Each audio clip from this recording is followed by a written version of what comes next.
It was a summer day, the kind of day where time seemed to slow down, and the heat shimmered in the air like in the house nestled amidst the greenery of suburbia. An extraordinary spectacle was about to unfold. A bubble machine, a device that would transform the ordinary into magical, filled the yard with floating spheres of light, each bubble a tiny iridescent globe on currents of air, an enchanting scene straight out of a fairy tale.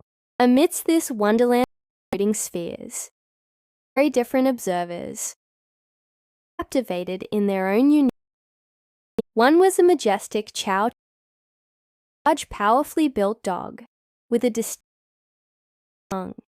The other, a graceful cat whose emerald eyes glittered with both curiosity and disdain.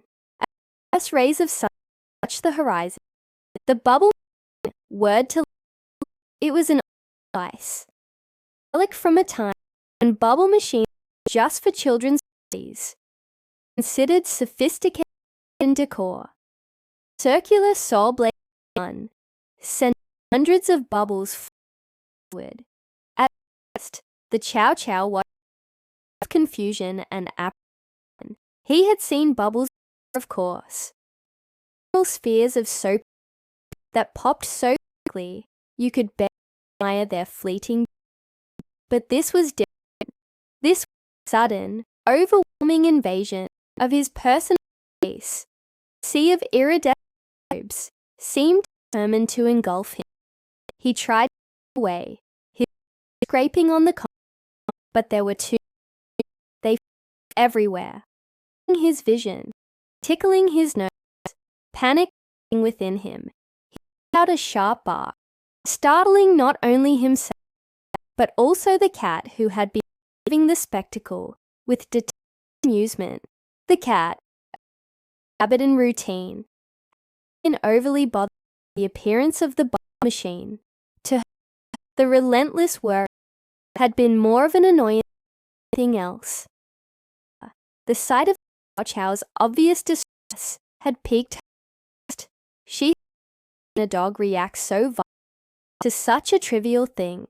His frantic barking, eyes.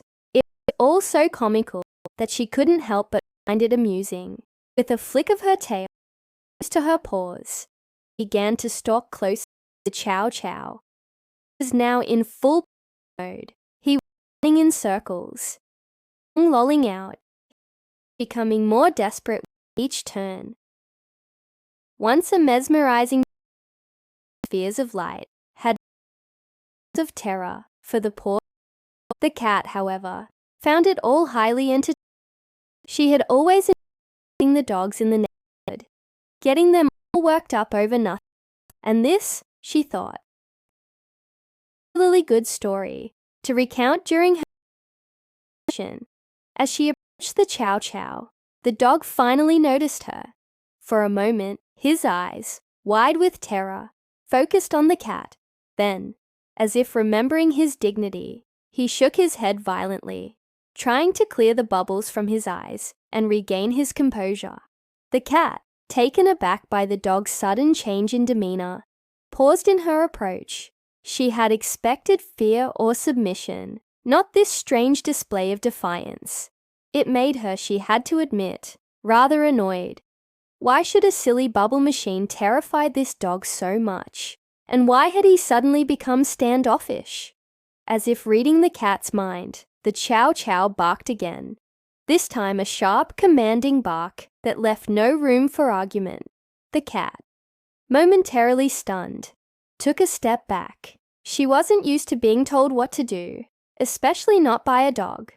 Her emerald eyes narrowed, her hackles rising in a clear display of aggression. For a moment, the two animals stood frozen, locked in a silent battle of wills. Then, as quickly as it had started, the cat's annoyance evaporated, replaced by a surge of predatory instinct. This dog, she realized, was easy prey. His fear had made him vulnerable, and she was a hunter by nature.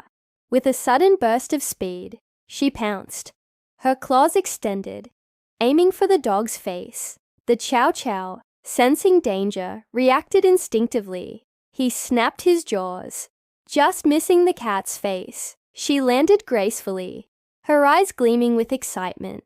Finally, some real fun, she thought, and she circled the dog, readying herself for another attack. But the Chow Chow was ready for her. As she closed in, he lunged, knocking her off balance. The cat, surprised by the dog's sudden move, scrambled to regain her footing. She hissed, her fur bristling, and lashed out with her claws. But the Chow Chow was too quick for her. He dodged her attack and barked furiously, his teeth bared. The cat, realizing she had misjudged the dog, hesitated. She had never met a dog that could hold its own against her, let alone one that was unafraid of her sharp claws and menacing hiss.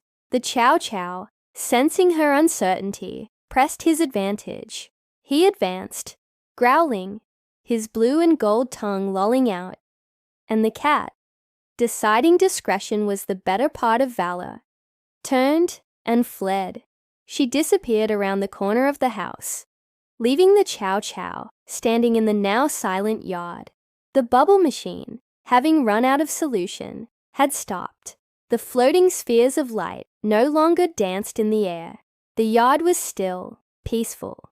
The Chow Chow, his hackles now lowered, his barking replaced by a soft panting, looked around him in wonder. The bubbles, which had been a source of terror moments ago, were gone. In their place, a profound calm had settled. As he sniffed the air, trying to catch the faint scent of the cat, a low growl rumbling in his chest, he realized something. He wasn't afraid anymore. The bubbles didn't frighten him. Their gentle popping, once a terrifying cacophony, now seemed like a soothing melody. He felt a strange sense of contentment wash over him, a feeling he couldn't remember experiencing before. He walked to the patio door, his tail held high, and looked out at the world with newfound confidence. The bubble machine, its work done, stood silently in the yard, a reminder of the day the Chow Chow had conquered his fears. The cat, meanwhile, had retreated to the safety of the house. Licking her wounds, both physical and emotional, she sat on the windowsill, nursing her pride, watching the dog who had dared to defy her. She knew she couldn't let this stand. This dog had bested her, and she, the neighborhood's undisputed queen, had been made to look foolish. But as she glared at the dog, a grudging respect began to dawn in her eyes. He wasn't just a coward, as she had initially thought. He was brave, strong, and most importantly, unafraid of her. She had never met a dog like him. As the sun began its slow descent, casting long shadows across the yard, the cat knew she had to act. She couldn't let this dog continue to mock her. But how could she get back at him? She had to be clever, to find a way to outwit him. With a determined glint in her eyes, she slipped out of the house and disappeared into the bushes, her emerald eyes scanning for a way to outsmart her furry adversary. The stage was set for a new battle. A battle of wits between two very different animals. A battle that would decide once and for all who was the true ruler of the yard. What will the cat come up with to get back at the Chow Chow? Will she use her intelligence and agility to trick him? Or will the Chow Chow continue to dominate? Only time will tell.